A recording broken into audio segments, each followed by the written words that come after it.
Mesdames et messieurs, c'est l'heure de vous informer. Bienvenue à ce journal rétrospectif sur Vert Pâturage Télévision. La SADC a dans ce communiqué refuté fermement les allégations selon lesquelles la SAMI-DRC s'est engagée dans des opérations conjointes aux côtés des FARDC, FDLR et Ouazalendo Agoma contre le M23. On peut lire, la SAMI-DRC n'a participé à aucune opération conjointe contrairement à ce qui est affirmé. Ces affirmations sont à la fois inexactes et trompeuses. Conformément à la directive du sommet des chefs d'État et de gouvernement de la SADC, la SAMI-DRC met actuellement en œuvre un retrait structuré et coordonné de la RDC. La SADC réaffirme son attachement aux accords conclus lors de la réunion consultative tenue le 28 mars 2025 à Goma. L'organisation reste déterminée à soutenir les efforts pacifiques et diplomatiques visant à instaurer une stabilité durable dans l'est de la RDC. Le secrétariat de la SADC exhorte toutes les parties à agir de manière responsable, à s'abstenir de diffuser des fausses informations et œuvrer collectivement à la désescalade et au rétablissement de la paix dans la région.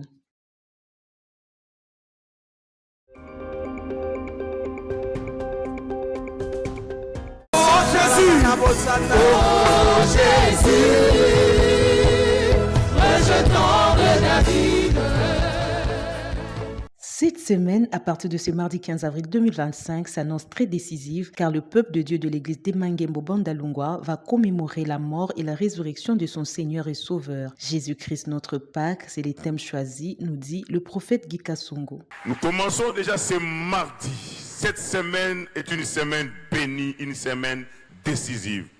Une semaine de fête pour nous les chrétiens, car c'est une semaine où nous allons commémorer la mort et la résurrection de notre Seigneur Jésus.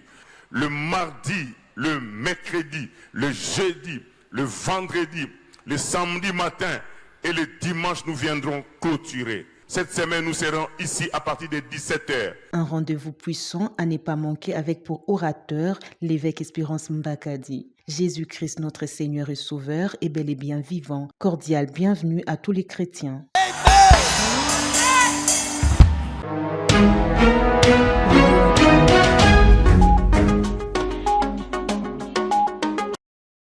Une cinquantaine de ministres en charge du commerce de la zone de libre-échange continentale africaine participent aux travaux de la 16e réunion du Conseil qui les réunit. Le président de la République qui lançait ses assises a insisté sur les ressources de la RDC qui sont capables de matérialiser la vision du développement de la ZLECAf. Félix-Antoine Tshisekedi a appelé les uns et les autres à l'unité pour les succès de cette organisation économique continentale.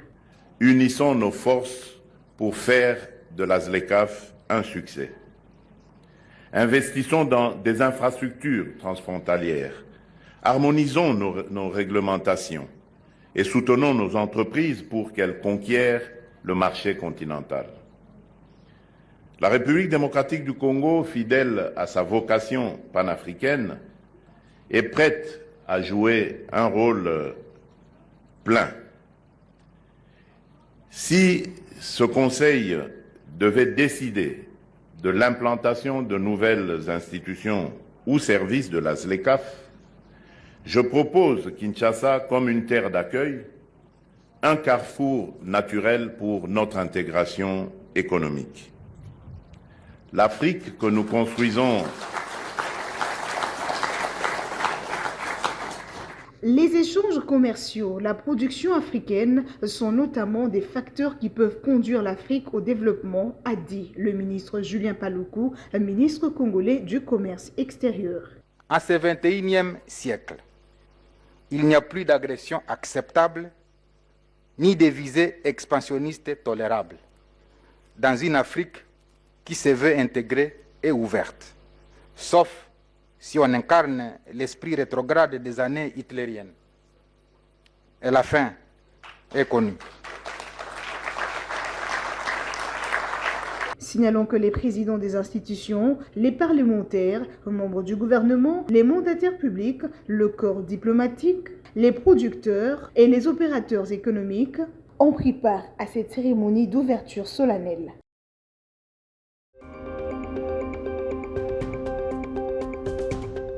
C'est depuis 2019 que l'UNESCO a initié le 15 avril comme étant la journée mondiale de l'art afin de mettre en lumière l'art et les artistes. Occasion pour le grand public de briser la distance et de pouvoir visiter des musées, galeries, expositions et lieux d'art. À l'exemple du Centre culturel français de Kinshasa, l'Académie de Beaux-Arts, le Cercle Boboto ou encore le Wenze Abikeko pour ne citer que cela. Avec comme thème cette année, un jardin d'expression, cultiver la communauté à travers l'art. Cette journée est l'opportunité pour les États de pouvoir mettre en lumière les métiers d'art en tant que patrimoine vivant, mais aussi une source d'emploi et moteur du développement local, occasion de renforcer le lien entre les artisans et leur territoire, tout en appréciant leur apport dans l'économie, le tourisme et l'éducation. Il faut savoir que l'art regroupe les œuvres humaines destinées à toucher les sens et les émotions du public. L'art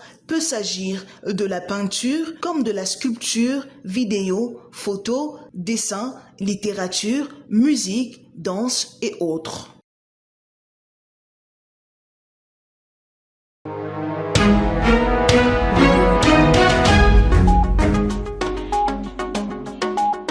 Lors de cette réunion, la situation actuelle des sinistrés a été présentée au président de la République. Dans le prochain jour, la cellule de crise va officiellement annoncer des mesures prises, notamment celle de la démolition de toutes les infrastructures érigées dans les zones à risque. Nous venons de finir une très longue séance de travail avec le président de la République qui a pris à peu près 2h30 pour faire le tour de la question dans sa globalité. Vous savez que depuis le 4-5 avril dernier, il y a eu des inondations dans la province de Kinshasa, mais pas seulement, parce qu'il y a eu des catastrophes naturelles qui ont été notées dans le Congo central et dans d'autres provinces à travers le pays. Et qu'à la suite de ces inondations, une cellule de crise avait été créée au niveau du ministère de l'Intérieur qui a suivi et qui continue de suivre tous les cas en étroite collaboration avec la ville. Il était donc question, au cours de cette séance de travail, de faire le point de la situation aujourd'hui au président de la République, principalement la situation des sinistrés. Un bilan a été fait, malheureusement 75 compatriotes sont décédés et plus de 11 000 sont sinistrés aujourd'hui qui sont hébergés sur 4 sites. De ce point de vue, le président de la République a donc encouragé les gouvernements, la cellule a été réunie hier par la Première ministre pour passer en revue toutes ces questions et évidemment établir les états des besoins nécessaires pour y répondre. Le président de la République a encouragé le gouvernement à continuer à apporter cet appui à nos populations qui ont été touchées. À lui d'ajouter que des mesures préventives seront prises pour éviter ce genre de catastrophe dans l'avenir. Signalons que cette réunion a connu la participation de plusieurs personnalités publiques, tant du gouvernement central que provincial.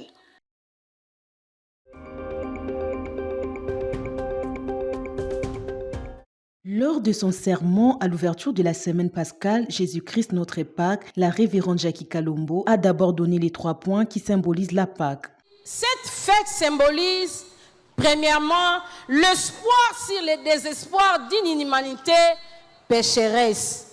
Et deuxièmement, cette fête symbolise la victoire sur la mort.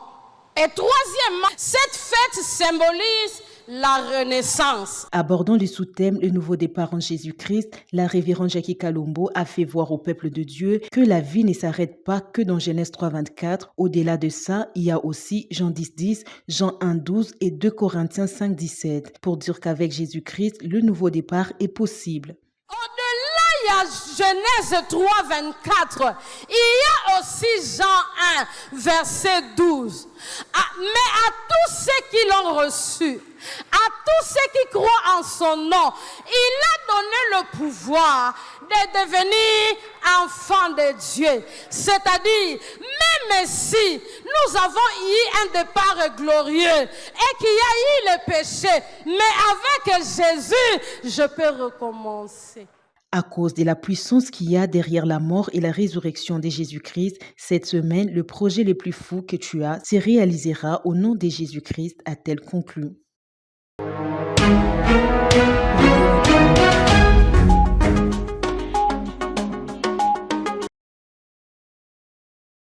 C'est depuis ce jeudi que le chef de l'État séjourne à Lubumbashi avec une forte délégation constituée de membres du gouvernement souminois et autres autorités du pays. Lançant les travaux de la 9e édition Expo Béton, le président Félix Tshisekedi a salué l'engagement du secteur privé dans le développement des corridors. Le développement de la République démocratique du Congo passe par un impératif, le désenclavement. Nos provinces, riches de leurs ressources humaines et naturelles, doivent être connectées les unes aux autres pour libérer leur plein potentiel. Les corridors sud, intégrés au réseau de la communauté de la transformation locale et industrielle, ainsi que leur acheminement vers des destinations comme les ports de l'Atlantique et de l'océan Indien. Pour sa part, le gouverneur du Haut-Katanga a martelé sur la structuration de nos corridors pour la croissance économique du pays. Le thème de cette 9e édition, à savoir les corridors sud de la RDC SADC, projet à développer et opportunités d'affaires, relève de l'ordre de nos priorités. Cette thématique riche en perspectives démontre en effet l'urgence de repenser notre position géostratégique dans la dynamique des échanges régionaux de notre pays. Le mot de bienvenue a été prononcé par le président du comité d'organisation Expo Béton, Jean Bamanissa. La RDC se trouve à l'intersection de plusieurs corridors africains stratégiques, quelques postes frontières avec embouteillages et des coûts logistiques en hausse de 30 à 40%. Face à cela, il est impératif de moderniser nos infrastructures, numériser nos services douaniers, renforcer nos réseaux ferroviaires et routiers, renforcer la coopération avec nos voisins de la SADC pour fluidifier la circulation des biens et des personnes. Notez que bien avant, le président de la République avait posé la première pierre de construction du nouvel aéroport de la ville de Lubumbashi qui comprendra la mise en place d'un parking, la réhabilitation de la piste, la nouvelle aire de trafic dans le but d'améliorer les voies de circulation.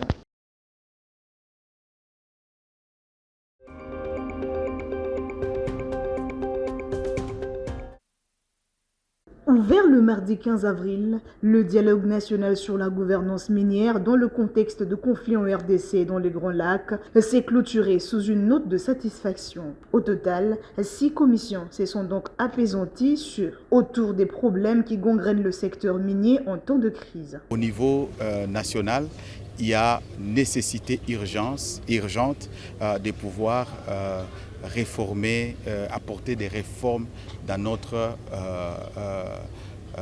je dirais, loi minière, de pouvoir travailler aussi pour doter notre République d'une politique nationale minière. Il faut arriver à développer un plan d'exploitation minière à République démocratique du Congo. Et au niveau régional, on a estimé qu'il y a la justice économique qu'il faut restaurer et même la justice pénale. Le coordonnateur de CCPS est revenu sur la quintessence de ces assises. L'important, c'est de dire d'abord, c'est de rassurer les communautés qui vivent le calvaire et la tragédie, que nous sommes ensemble, que la société civile fait de son mieux pour que la question minière, qui est l'épine dorsale de tout ce que nous avons comme insécurité et comme conflit, soit mise sur la table afin d'être traitée et être résolue pour que finalement la paix puisse revenir. Avertie de l'impact négatif des conflits sur le secteur minier, la représentante de l'ambassadeur de l'Allemagne a rassuré leur soutien. Ton histoire nous donne pas seulement la motivation de continuer notre travail, mais aussi l'obligation. Je suis très impressionnée par le travail constructif et les résultats des 6 commissions qui se sont réunies ici ces derniers jours. Notez que le comité de crise pour la paix et la sécurité reste déterminé à faire un suivi sans relâche jusqu'à l'application de ce plan d'action.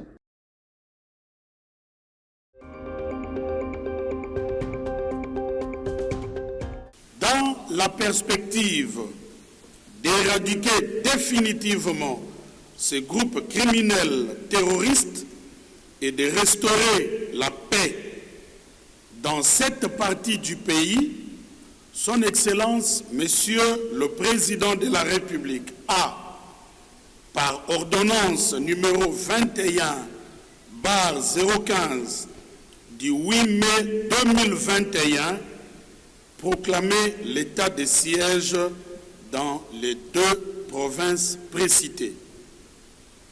Étant donné que l'objectif recherché par l'instauration de ces régimes n'est pas, à ce jour, encore totalement atteint, l'état de siège, conformément à l'article 144, alinéa 5 de la Constitution, se doit d'être prorogé tous les 15 jours depuis son instauration sur autorisation du Parlement. Saisi par son Excellence, Monsieur le Président de la République, chef de l'État, après décision du Conseil des ministres. À ce jour, il est de notoriété publique que la situation sécuritaire à l'est de notre pays, de notre patrie, terre de nos ancêtres, demeure préoccupante. En conséquence, la prorogation de ces régimes d'exception s'avère indispensable.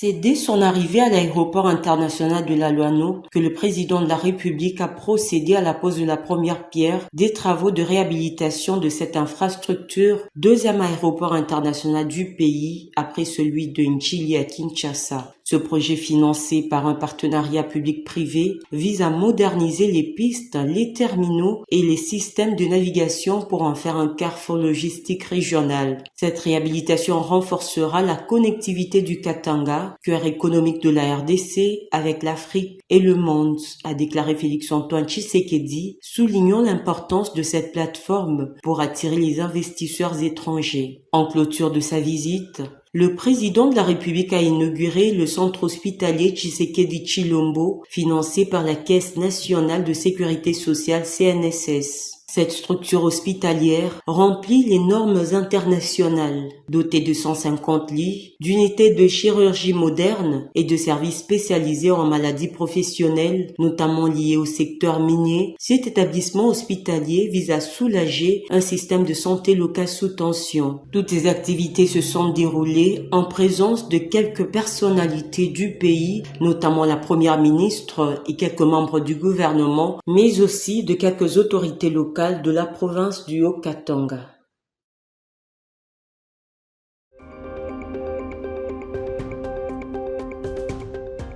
L'autorité municipale a, d'abord, condamné le propos qu'il juge mensonger relayé par des individus mal intentionnés sur les réseaux sociaux. Si nous organisons ce concert, c'est d'abord pour la cohésion sociale en vue de divertir la population de la province de l'Ituri. Nous avons compris que ce sont nos ennemis qui combattent cette initiative, a-t-il déclaré. Bosco Mboui Kola rappelle que cet événement mérite l'accompagnement de la population iturienne, longtemps meurtrie, et tient à ce que la paix soit restaurée sur l'ensemble de la province. Il a rassuré sur la disponibilité des services de sécurité nécessaires pour protéger les civils le jour de cette activité de grande envergure. Notons que ce concert pour la paix est contesté par une centaine d'opinions qui trouvent mal que cette activité ait lieu le jour où doivent se jouer le match de la phase finale du championnat de l'entente rurale de football de l'Ituri. Signalons qu'aux premières heures de ce vendredi, le corps de l'artiste Young B a été retrouvé sans vie dans sa chambre dans un maquis à Bunia. Une nouvelle qui plonge la ville dans un chaos puisqu'il faisait partie de l'équipe qui préparait activement ce concert tant attendu du 20 avril. Paix à son âme.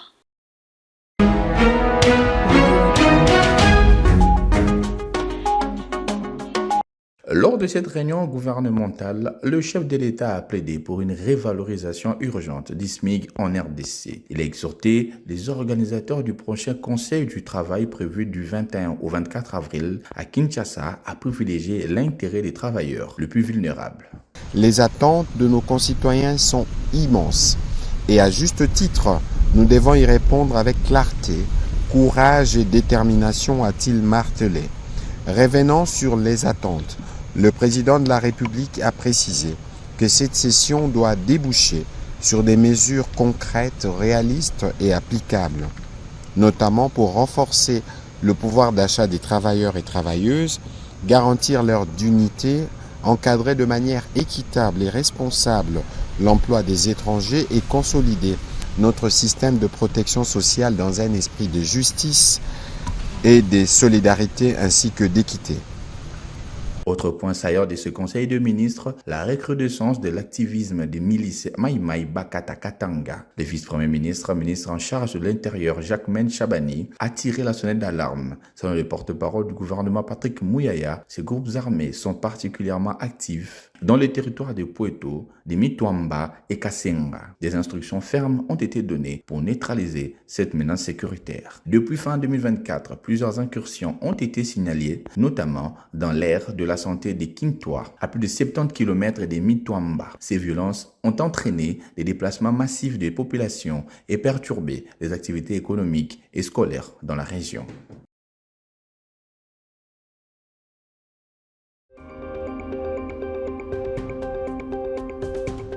Le président de la République en avait parlé depuis plusieurs semaines. On en avait parlé. Il disait que le président, son prédécesseur, était lié à l'AFC depuis plusieurs mois, on est dit. Bon, maintenant, qu'il décide de revenir, je n'ai pas encore la confirmation. Bon, on verra ce qui sera dit, mais il faut faire attention dans la symbolique, justement. Parce que nous tous, nous évoquons aujourd'hui ceux qui ont combattu pour assurer l'unité et l'intégrité de la République démocratique du Congo. Parmi ceux-là, il y a un fils d'ailleurs du Grand Katanga qu'on appelle Mzé Laurent Désiré Kabila, qui a fait les serments de ne jamais trahir le Congo. Alors il faut, dans les actes qui sont posés par un de ses illustres prédécesseurs, disons successeurs, que dans les actes que nous posons, nous nous assurons que nous ne trahissons justement pas les serments de Mzé. Nous savons tous, et je n'ai pas besoin de le rappeler, aujourd'hui nous connaissons l'ennemi. Nous connaissons les complices de l'ennemi. Alors, est-ce que dans la symbolique, parce qu'il ne faut pas oublier que le président Kabila lui-même a combattu les M23. Il ne faut pas oublier qu'il a été commandant suprême de forces armées de la République démocratique du Congo. Il ne faut pas oublier que quand il était commandant suprême, il y a des officiers supérieurs qui sont morts, des militaires qui sont morts dans le combat contre les supplétifs du Rwanda. C'est connu. Et pour la plupart, ils ont toujours base Goma. Donc, dans la symbolique, il y a des choses importantes. Alors, moi, je dis, je ne veux pas présager, je ne l'ai pas entendu, mais il faut regarder dans la symbolique les actes qui sont posés et les conséquences qu'ils peuvent avoir.